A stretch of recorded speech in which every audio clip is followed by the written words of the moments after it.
So I wanted to give a special hello and thank you to our luncheon sponsors. As you know, with our level 2 and level 3 membership levels, you have the ability to have 2 luncheon sponsorships over the course of the year. Today and always we have Segra, because Segra is a silver level sponsor of the Tech Council. And then luncheon sponsors Cadence, Sentara, and Stephen Toyota. Ryan Sadikoff says, hey, but he can't make it today.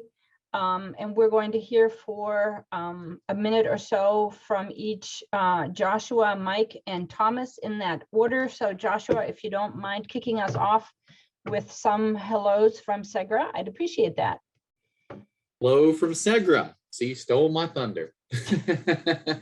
No, we always love to take a few minutes here just to say hello to everyone. We love being a sponsor of SVTC. Of course, Nikki always does a great job, Nikki and team. We are a fiber optic internet provider and have fiber-based services.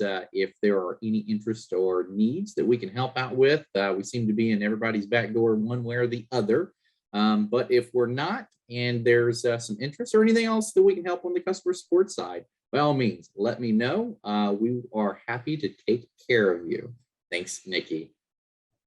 Thank you, Joshua, and thank you, Segra. Mike, you want me to share a screen? Let me attempt to share that screen. Okay, sure. There we go. And when that's up, you're up. There you go, Mike. Okay. Yeah, I just wanted to, again, thank SVTC and share a little bit information about Cadence.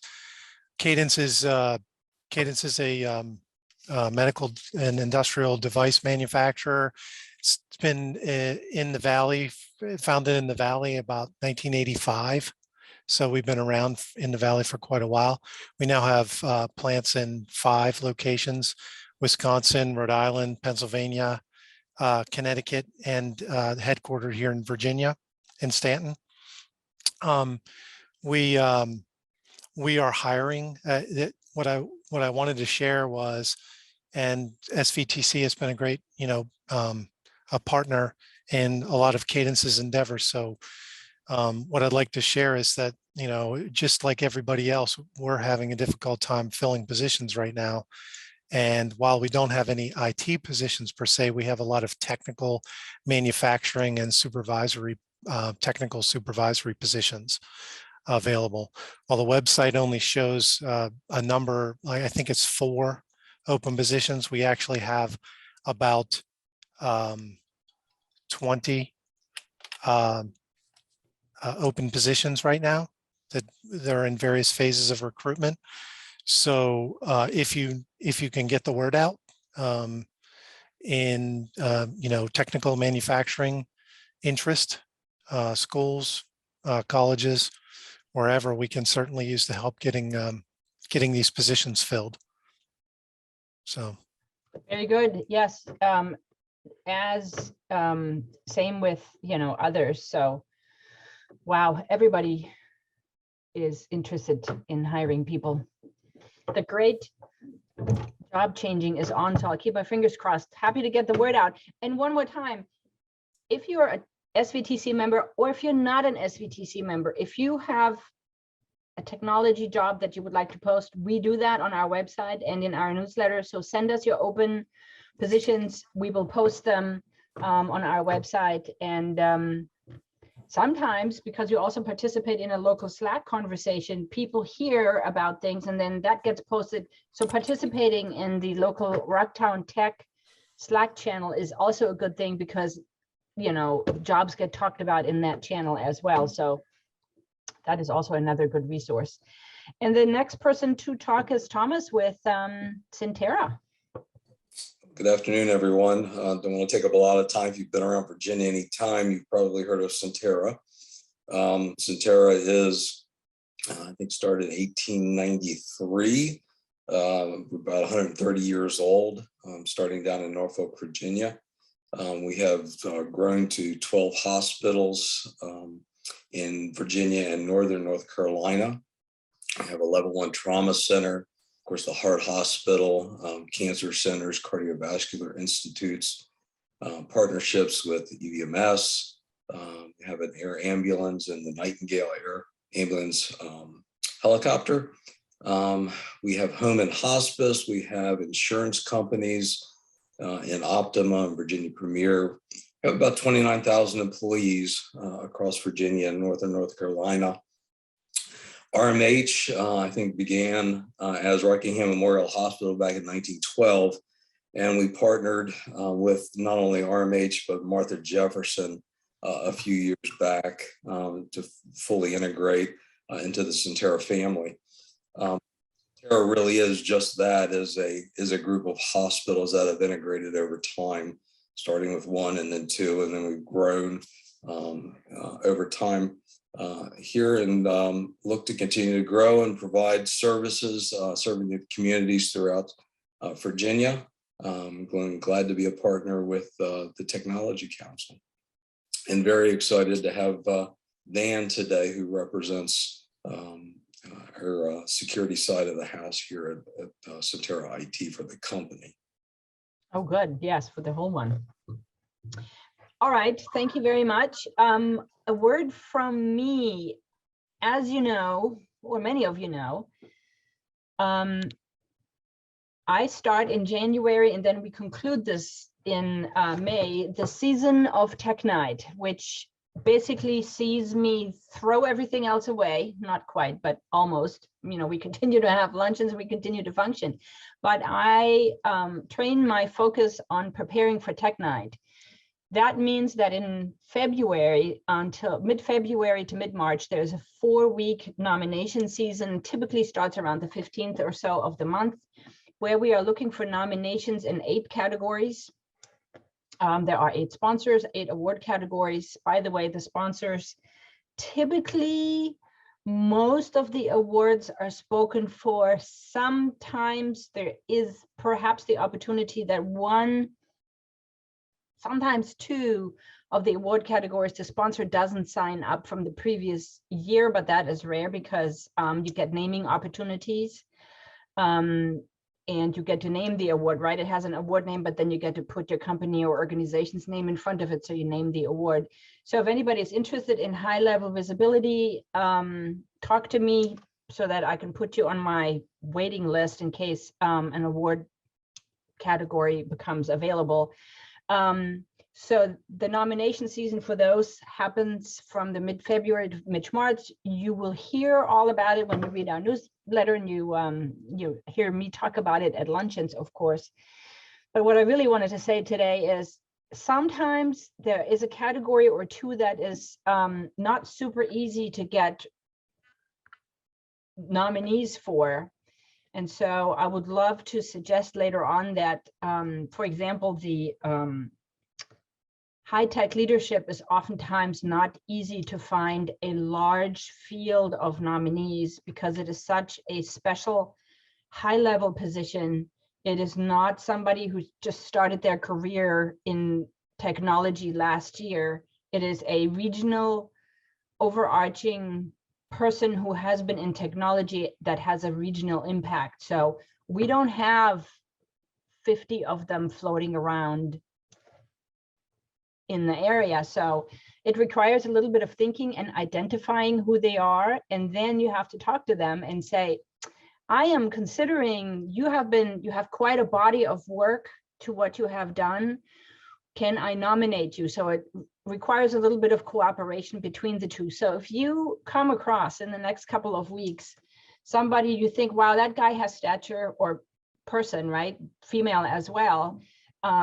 We had a female winner last year, by the way. So if you come across that person that has that stature, has done things, please consider talking to them. Please consider nominating them. Ask me any question you want. I'm happy to talk to that person. Sometimes they're shy sometimes. So let me help you talk to that person with all the information the person needs. So help me out with high-tech leadership, please, people. All right, so that's on the horizon. Now let's pivot to Dan Bowden, and I don't have a bio for him, so he says he will introduce himself. So Dan, you are co-host, so if you would like to go ahead, introduce yourself and share the screen and kick us off talking about cybersecurity. Welcome. All right. Thanks very much, Nikki. I appreciate it. And it is great to have a chance to talk with all of you today. And I'll dig into a few things here. Let's see here. We'll get that into a better looking mode here. Can you see the title slide there okay? Sure can. All right. I'm going to talk today about cybersecurity posture management, your security posture, and I'll try to keep it. I'm going to try to keep it interesting, not overly technical, broad enough for the audience, but explain my mindset and our approach at Sentara. About me, this is kind of a combination thing, introduction for everybody, and for those of you who know me and haven't talked to me lately, also a goodbye, and I'll explain that in just a moment. I've been at Sentara 5 years. I've really enjoyed it, and been a great journey. I'm the Chief Information Security Officer and responsible for all of the protecting electronic data and assets that Sentara has throughout our whole health system, whether it's for all of our provider services or our health plan as well. And I've loved being at Sentara all of this time, and it happens that tomorrow is my last official day at Sentara as well. And so I'm going to miss Sentara. I'm a cheerleader, believer. I love the place and the health system, and definitely will continue to keep track of how everyone is doing and always be rooting for Sentara's success. All right, so I'm going to kind of set the table here. I know some of the folks. I don't know how technical everybody is, and I try to make things digestible. And what I've been able to find a great cadence with Sentara leadership and our board is some common nomenclature. And we talk about the underlined words a lot, and what do they mean? What's a threat? What's a vulnerability? What are our assets? What does exploit mean?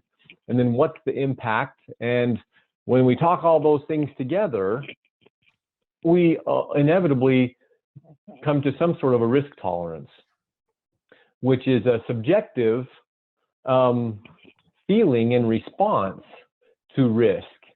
And when at Sentara, I've done threat modeling. And so think of threat modeling, let's go really big picture. So all of you sitting wherever you are in Virginia today are vulnerable to the threat of a major snowstorm. And anywhere it can snow, that's a threat. And how vulnerable you are to impact from the snowstorm is directly tied to your ability to be resilient or to wait it out. And sometimes, depending on the storm in Virginia, we wait for it to melt because there aren't going to be enough snow plows to go get it. Now, I live, my normal home is in Utah. I'm sitting here in Utah now. We have thousands of snow plows with plows on the front of the dump truck as tall as my house. And so no matter how bad it snows, we're never more than 30 minutes or maybe an hour away from being able to continue about our business wherever we're going. So because we experience that threat more often, we build more capability to be resilient to that threat. Where in Virginia, you're like, hey, how often do we get big snowstorms? What's the impact? Maybe we're better off just taking a work from home day or a down day. Let the kids stay home from school. This is going to be melted by Monday, and we're back to normal. And that's an overly simple way to get through this. But in terms of cybersecurity, some of us in my field are prone to making things so complex and then mixing in hyperbole to get people upset. It's difficult for them to figure out that we're not going to die because of this snowstorm tonight. right? And for those of you in Virginia, you're not. But I'm sure if you went to the grocery store right now, there's a run on all of the bread and milk and water anyway, right? I've been in Virginia Beach through a couple of snowstorms the last 4 or 5 years. But so we talk about in cybersecurity recently, and I'll give you some examples. Excuse me. I've broken down the model, cyber threat model, to 2 main categories for our leadership. One that I call the spray and pray model of threat, and one called the advanced adversary or insider. And then we start giving examples. I'll dig into this a little bit. And then where are we vulnerable? And this can be software vulnerabilities. For those of you who saw the Log4j vulnerability, and the news headline was, 6 weeks ago, the internet is on fire. If you remember that headline, that's the Log4j vulnerability. Speaking of hyperbole, right? And how do we manage authentication? Do we do 2-factor authentication? Do we not?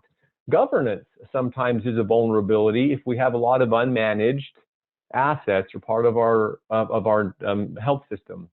And then what's the value of our assets? Meaning if they go off the air or they're somehow lost, what's the impact to us? What does it cost us?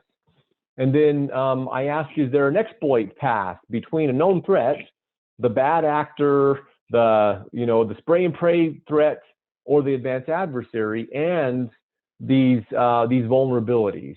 And that's what we pay a lot of attention to, is if we know there's a direct path that the threat can get to a known vulnerability, then we determine, what's our exposure. And, business impact is important. In your business, it's like if you have a payments website, what happens if it goes down? How much money are we losing? Is that the only way we get paid? 100% of our revenue every single day comes there? And then is there another way to get paid if we can't restore it quickly? That's what business impact analysis is in a nutshell. And when you start blending these things together, you come to this measure of risk tolerance, and you decide, how much am I willing to pay to get through, either avoid the threat outright, prevent the threat from affecting me, or deal with the threat in what I consider a manageable way. How many snowplows do I buy, right? And so you're kind of having that subjective thinking, and knowing that no 2 threats are equal, and things can always vary a little bit. But the key is to figure out if you did the right thing, is to establish goals and continually benchmark your progress. And this is the hard thing, where I think a lot of organizations have struggles. And just to give you some history here with Sentara, I'm going to walk through some things that we've been doing. So we just did like a 5-year progress check, and based on actual results, we believe we're pretty sound versus the spray and pray attacks. So let's talk about some examples.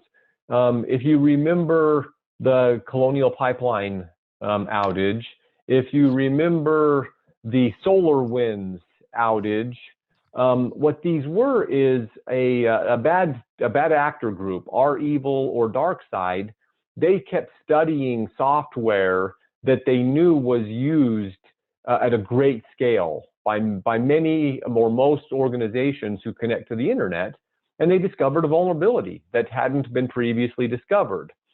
And then they basically automated an attack around it, and they just sprayed an attack vector across the entire internet, trying to find everywhere that vulnerability was exposed. And every time they could find a hit, they automated an attack that dropped ransomware. They have a very good automated customer service interface to then enable that organization to pay the ransom or do other measures depending on their decisioning to move forward with that. And so that's what we look at as that spray and pray. It's an organization that they figure out how to engineer an attack that they can scale across thousands of targets at once. And so we've felt, just based on history and and not being victim, although we're always working on things, and I'm always knocking on wood, that we've been pretty sustainable and resilient versus those. And last year in the springtime, the question was, well, now what about a dedicated advanced adversary? So this is the person who they wake up and they say, you know what, I'm going after Sentara and I am not going to rest until I beat them. These are in my line of work, this is our worst nightmare, because there's inevitably too many things to try to protect. And when I look at our external posture, this is our spray and pray posture, you know, where we've worked really hard over 5 years, and those lower scores, I removed the names, but we benchmark ourselves against competing organizations or organizations like us. And we worked very hard to say, okay, that spray and pray bad guy, we want him to go find somebody easier than us to mess with. And so we've invested a lot in that posture. But we said, well, how would we model an advanced adversary against us? And so we jumped into an engagement, a bunch of really, I deal with people like this all the time. And even this team was impressive for me that we engaged. And we had kind of a three-pronged scenario where they would try to walk into a hospital and see how far they could go around. They would come at us from the internet, just like kind of initially like the spray and pray attacker, but they weren't going after everybody. They were just poking at us. So imagine someone who walks up to your doorstep and they're checking to make sure the lock works. They're checking for your key under the flower pot, under the mat, on top of the door frame. They're going to hide around the corner and wait for somebody to come out and try to sneak in, and that kind of model. And then we did okay, what if they're in? So what if someone was inside your house hiding, and then they were just going to opportunistically scan around and find out what they could get to? And if you think about that analogy, we kind of trust our front door, don't we? And our locks on the windows. Inside our house, we don't require a key to walk from room to room most of the time. You lock the bathroom for privacy, but you know, and sometimes other rooms occasionally, but for the most part, you know, we don't lock everybody out of the kitchen and the family room, and it's kind of free reign. And inside your corporate network, often there's that kind of security as well. And so we said, you know, kind of come at us and see what we learn. And we learned a lot. And these are just some sample things that we learned and are deploying. And I'll kind of tie these back to the analogy. So we said, what about a deception platform? And at first, when we looked at these, it was hard to figure out if the cost was worth the investment until we had this engagement. And we deployed a deception platform, and then we invited a different hacker team. Well, within about the first 10 minutes, they were poking around the network. The deception platform outed them. And we completely disabled all the things that they were doing. And but basically it was like setting a couple of gold bars on your kitchen table for the bad guy. What's the bad guy going to do? He's going to walk over there and pick him up, except for ours were kind of a trap, a tripwire that alerted us that we caught the person. We are big advocates of two-factor authentication at Sentara. We learned that making sure it is absolutely bulletproof, every single entry point, is more difficult than you think. And different changes, provisioning new services, can turn a two-factor site into a one-factor site, meaning just the person's password. So just so you know, if you're not using 2FA, the single password for people getting remotely is the same as leaving your key under the doormat.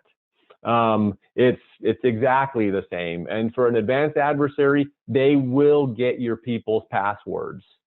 And so I promise you, if you have that advanced adversary, they will do it. We also worked on this game of security operations detect response. And so we were taught how to test ourselves. And our team right now is having ongoing kind of cybersecurity games where one team is attacking and the other team is, there's kind of a referee saying, did you see that? Did our systems find the tripwire a notice? Did we dispose of it correctly and in a timely manner? And catch the guy. And I won't step through every single one of these. Well, the micro-segmentation is an important one. Back to the every room in your house. We found, hey, there are some high-risk rooms. Maybe the room where you keep the family, maybe a family safe, or your important documents. And so we are within our network adding additional micro-segmentation and ways to authenticate into those high-risk systems and resources. And this will be important in a ransomware event. In the event that we're hit with ransomware, often organizations and smartly say, let's just take the whole network down and figure out what's good and then restore. If you have a very robust micro-segmentation strategy, it helps you more quickly vet what is still good, and you can bring those things back up in a more timely manner. And so we've invested a lot here, and so that's that advanced adversary security posture. And it also lets us know about insider threat. What if one of our known good people decided, become a disgruntled employee, or has had other motives or incentives to do something against the company, taking data, things like that. And so this also addresses that threat. And so we modeled those two things together on that security posture uplift. Also, I've been talking like crazy. Any questions anyone wants to intervene with right here?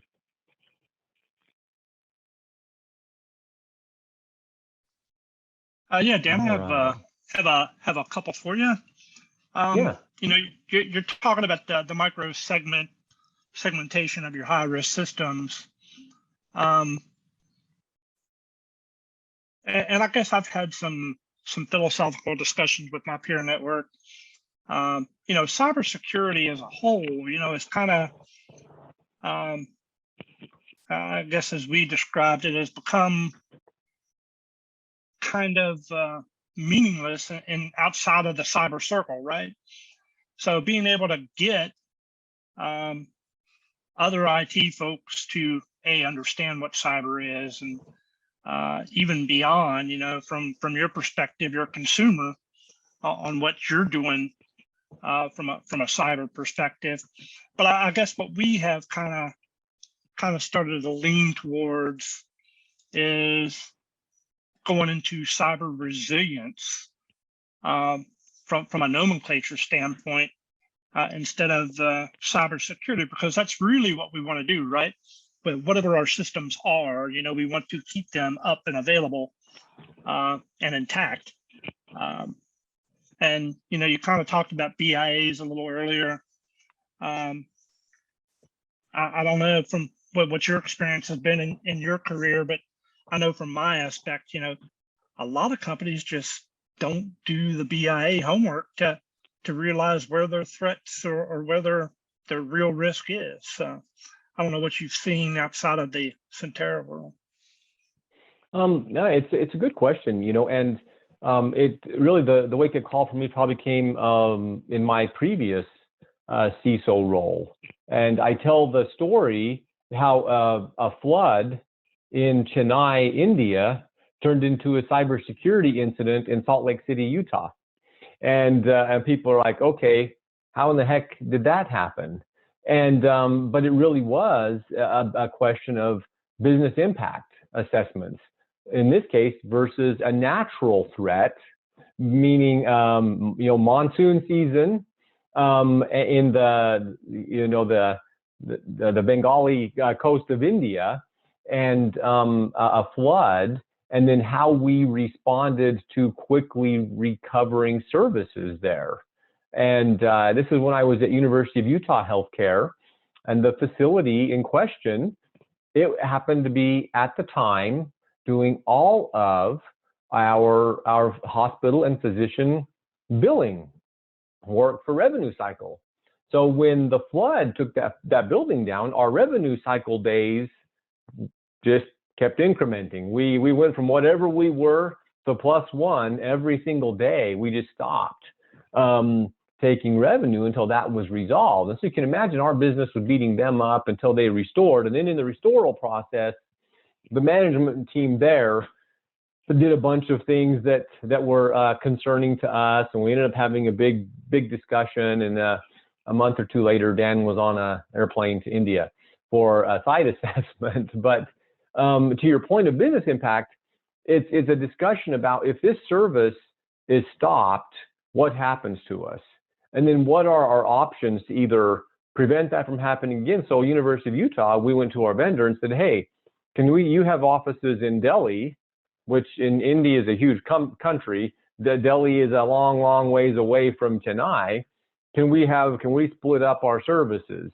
And then we also talked about what happens for onboarding their staff more in a timely manner and things like that. But you're right, business impact is the hardest thing to do and keep current.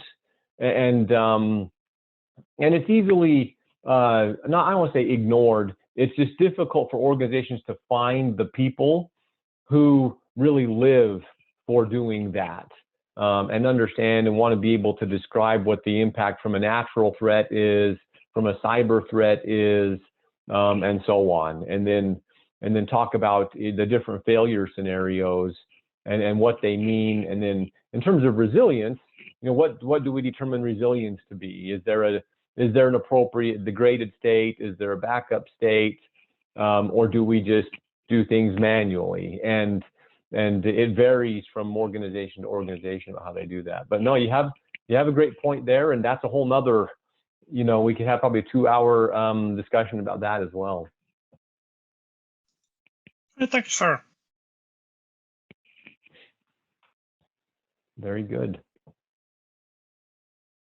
Any others while we're here? I'm not going to talk for long. I only have a handful of slides. I just want to keep more of an open discussion. And my voice is a little cracked. I'm one of, I guess, probably a whole bunch of people recently recovering from an encounter with the virus here. So I'm much better now. I have to keep cough drops in my mouth though all the time.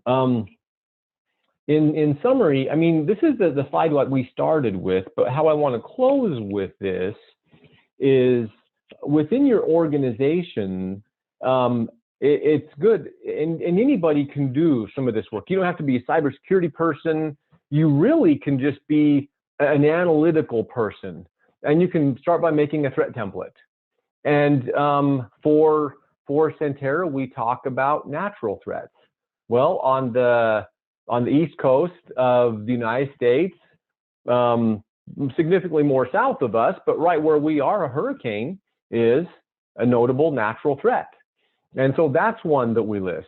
We occasionally get some snowstorms. We occasionally get other things that happen, winds. And then we talk about, well, what's the likelihood of a significant hurricane? We had a tornado a few years back in Virginia Beach as well. But how likely is it to happen? And then what has the impact been? And you can score that. And then say, you know, are we vulnerable? And if we are, what does that mean? So could our data center be knocked offline? How often has that happened? Ever? Has it never happened? And you use those time-based, and you can get different references that, hey, if it's happened within the past 5 years, you give it this score. If it's been 10 years, you give it this score, and so on, when you're trying to rate the likelihood. And then what's the value of those assets associated? What does it mean to the health system if our main data center goes down? And then that will help us determine, what are the follow-up measures there. On the cyber side, we have this discussion about the exploit path. All of our weaknesses, is there a way for the bad actor to get to those? And for those of you who followed healthcare, you're probably aware of this, but we have a lot of just good equipment, but some of it's old. Some of it runs on old operating systems. And from a value standpoint, it's still worth using. It brings good care to our patients. It's still within a definitely usable life cycle, but old operating systems are difficult to keep patched. And so sometimes we say, how can we prevent any vulnerabilities associated with those from being exposed to a threat? And so we have acquired technology that specializes in protecting those platforms as they are. And so it's an ongoing discussion about, and this is part of that resilience, which things do we need to spend more money on because they're important to the health system. And if you look at a map where all of Sentara's hospitals are in that Hampton Roads area, just imagine all of the Sentara hospitals going offline at once in that region. What would it mean to the rest of the hospitals in the region, especially right now, considering the patient load, and it would be somewhat akin to possibly a mass casualty event if we suddenly could not take any more patients and had to move some out. And so we try to factor all of these things in, not just the impact to us, but the impact in the region if we were to sustain a notable outage and what that means. And then, and these are all tied back to business impact. And with the risk tolerance discussion, what I've loved at Sentara, I have received just fantastic support from the CEO and the board, and they're very engaging on these discussions. And our CEO, Howard Kern, he's never been shy about jumping into some of the discussions. We'll have a tabletop exercise and talk about a scenario, and he'll dive right in with us. One, he wants to make sure we know what he thinks, what his risk tolerance is. And then two, it helps everyone else kind of set a tone of, okay, well, if we're going to work from right there, what does that mean to everyone else on their plan for resilience and business impact? But as I mentioned, the end game, the hard part as well, is the setting the goals, benchmarking progress. And we've done a pretty good job of this, and I suspect the team, they've done a great work. I know going forward they'll continue to do good work. So my curious question then is, do you find the workforce that you need for all of this easily enough, or are we still looking for all the talent and the people to fill the pipeline, the workforce pipeline? No, it is very difficult. And in fact, I'm glad, my friends from the Space Grant Consortium are on at Sentara. We, any given time, 4 or 5 up to 10 students working on a part-time basis, a continual part-time basis. So we don't do the 6-month intern thing and then let them go. We hire them as part-time staff, and they stay with us until we hire them. And we've hired several of our own, and then several more have been hired by other organizations. And so it is very competitive in Virginia. Virginia is, and even more so, becoming a hotbed for technology companies and opportunities. And for Sentara, we have definitely leveraged the means and the capabilities that the Space Grant Consortium has helped us with and presented me with when I started 5 years ago. And so we've hired some of those folks. One of them, all the ones we have turned into rock stars. One of them recently won a Security Operations Center Analyst of the Year award. And so we've benefited greatly from that. But training is a challenge. And I tell people, I said, when we talk about the problem with cybersecurity talent, it's not just that we're short on people. The people we have are short on training and skills. And so there's a continual investment. I'm considered an old guy in this, and one of those who people tease me and say I've seen everything. Well, I got to tell you something. That advanced adversary that we hired last summer, honest to goodness, these are some geeky guys from Israel. And there was one part I stopped the call and I said, I need you to rewind about 90 seconds and talk to me like I'm 5. And so the capabilities that the bad guys have are continually outpacing, I think, what even the really good security people down in the industries have. And so the training is crucial, and Sentara has been making big investments in that in the upcoming year. Yeah. So there's obviously local partners for that kind of thing, you know, the Tech Council, the community colleges, the Space Grant Consortium, their internship program, other internship programs. So yeah, get a hold of you know, Debbie or Scott or Nicole. I think I saw them all on the line here, and you know, it's one of those that as an organization, if you want to get new resources, the students that come on board aren't a babysitting project. They want to do work. They want to knock things out. And I think the problem all of us have, right, that have been around for a while, we're all time slicers. And if we've got 100 things to do, our day is sliced into either 100 pieces of pie, or we decide we're not gonna do 50 of them, and then it's only 50 pieces of pie. Right. Where for these students, they're smart. You give them one thing, and that's their whole pie.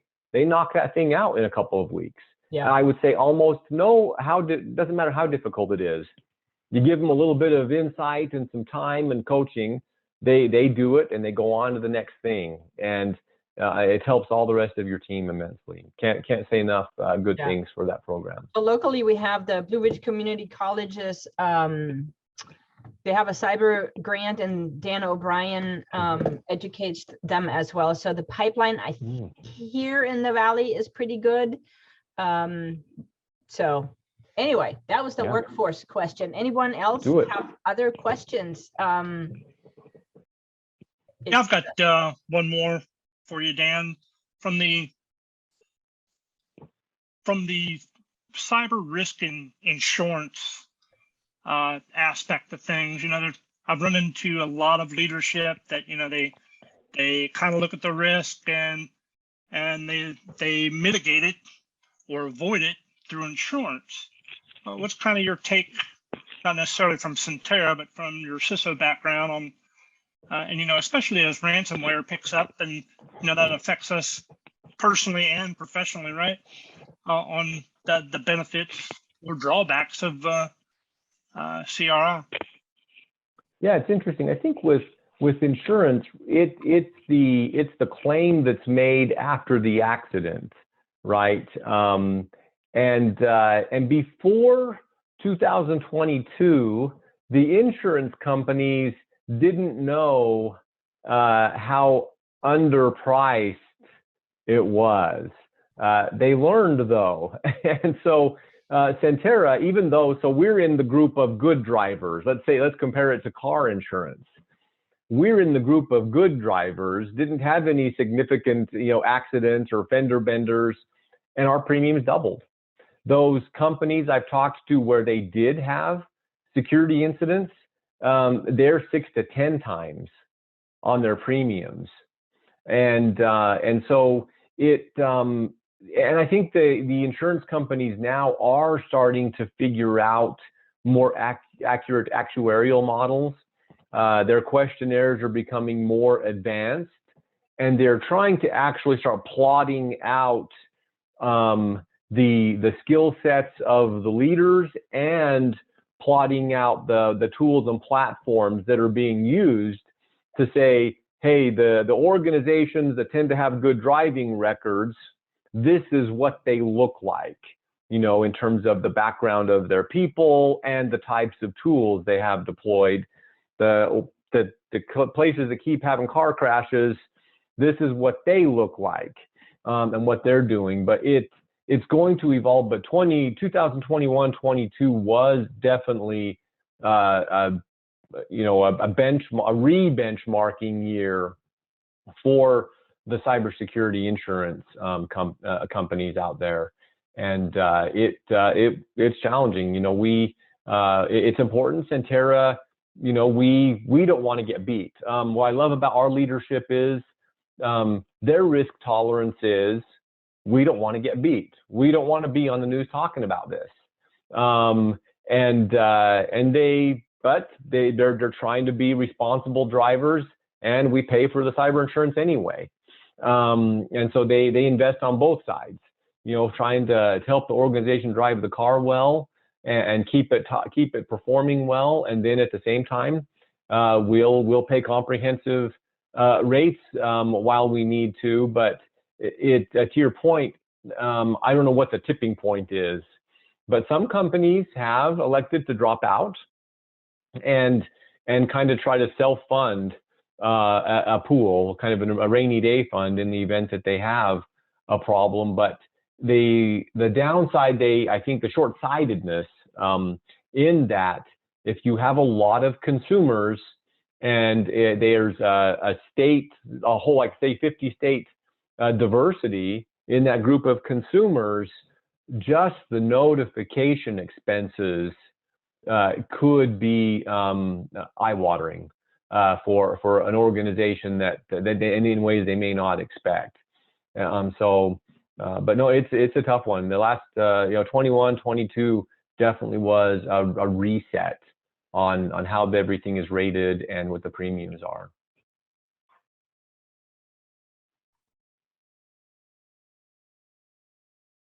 So with your teams, like, so you're heading up the security team, how much do you guys work with like the network operations team? Like, are you guys managing the firewall? Does the network operations manage the firewall and you guys double check what they're doing? Like, how does that flow work between the two? Oh, good question. We work with them all every day. What we do, we actually approve config and policy, and then the network operations team does health and installs config and policy, and then we do compliance configuration scans.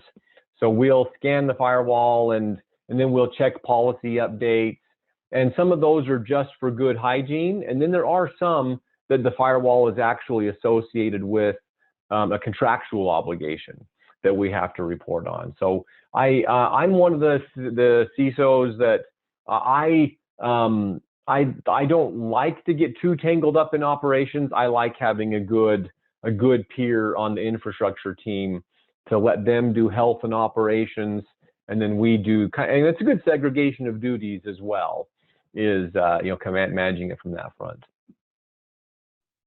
Thank you.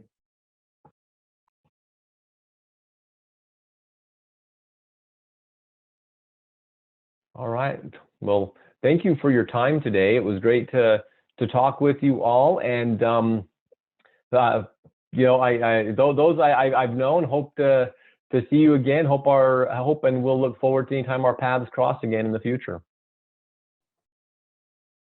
Thanks, Dan. Thanks, Tom. Thank you very much. We look, sending our best wishes for wherever it is that you're going off to. And I'm sure, Thomas, we will find a new person to fill that job for us locally, because apparently we need this person, right? Absolutely. Big shoes to fill, but good for Dan. There's an open job requisition on the Sentara career site. Is that right? There is. I actually was asked to write it. I shared it out on LinkedIn a week and a half-ish ago, and our recruiter has been very busy. I've been helping her with some initial vetting of some folks, but Sentara's a great health system. They will hire a great successor to me, I'm sure of that. Maybe we should post that, Thomas. If you send me the link, the Tech Council should post it, and then we'll see if we can find some awesome talent. Not that Utah doesn't have awesome talent, but hey, let's, maybe we have a little bit of a candidate from the Shenandoah Valley. How's that for a thought? Got to do it. That would be wonderful.